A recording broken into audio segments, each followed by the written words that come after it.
Alrighty, traders. This is Blake Morrow. You are listening to the Daily Roundup webinar. Well,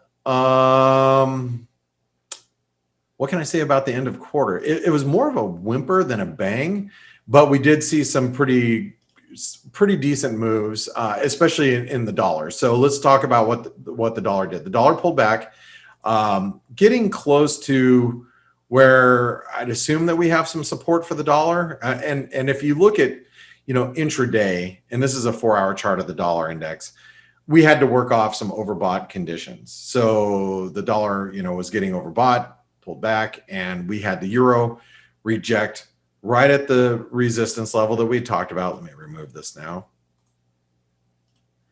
At the 117.60 level, I think that's what we had written down for our bias chart from this morning, 117.60. We hit it. We rejected. Now, it's what happens from here, I think, has more to do with what happens with equities. Speaking of which, Forex Live just had a post which is interesting.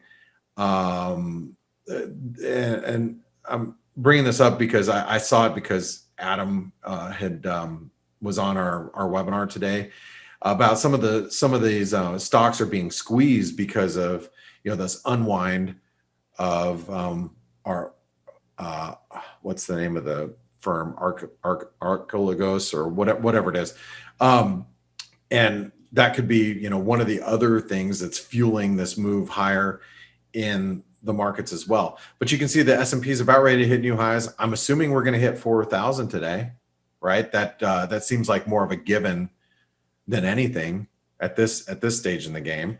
The NASDAQ is breaking out. We saw how the NASDAQ's breaking out, and that means that the Dow probably will follow too, I'm assuming. So, we're seeing this move up in risk, which should keep the dollar relatively weak. I mean, and if, looking at like the Aussie, I mean, the Aussie's probably still forming this bear flag pattern, but if the S&P is going to stay strong, then it's going to drag the Aussie up, I'm assuming, probably towards the upper end, this upper end resistance here. And maybe even the 38% retracement finally. The Kiwi, we had a spike up, almost matched the highs, came back down, but I'm assuming that we're going to, be back above 70 cents and probably closer to 70.20 here. And the dollar Canadian, it slumped pretty good.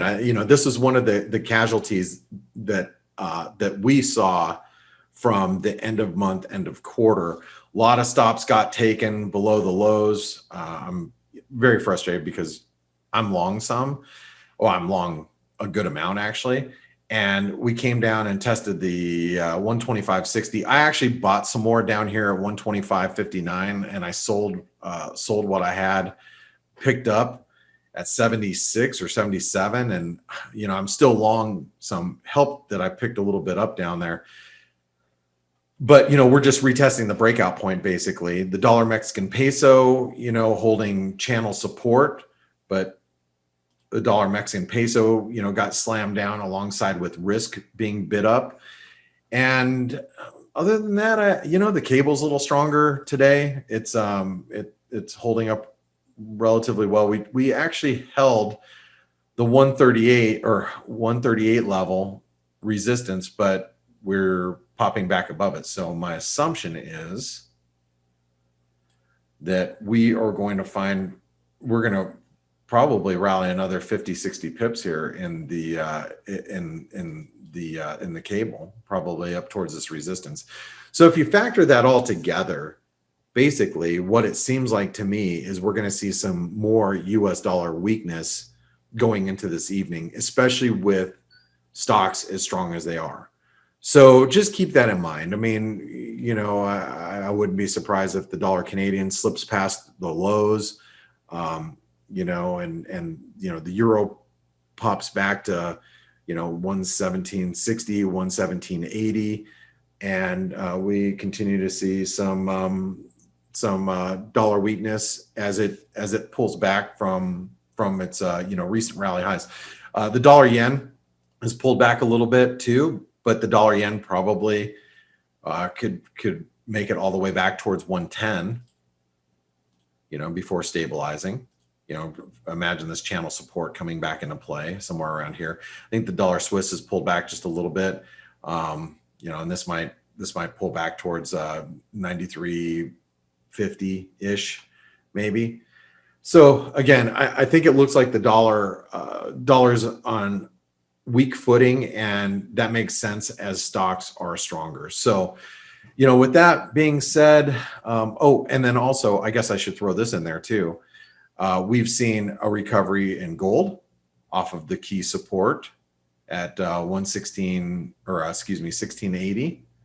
So gold recovered, silver recovered off the $24 level. But even though I still think that the trends are lower, that doesn't mean that they can't continue to bounce for a little while, especially with dollar weakness. So ultimately, looks like that we're going to get continued dollar weakness, at least going into Asia. And my assumption is we have to just watch it as stocks, and especially the S&P looks like we're going to breach 4,000, and maybe even we spike up all the way to 4030, the 127% extension up here. Seems possible, and because of that, you just have to keep that in mind with any positions that you have ongoing or outstanding at this moment. All right. So guys, I hope you have a great evening and a great afternoon. I know Craig's he's just waiting to go to sleep. So Craig, I hope you have a good sleep. And I want to thank everybody for your continued support. And let's hope for some volatility. Let's pray for some. I'll talk to you guys soon. Thanks, everybody.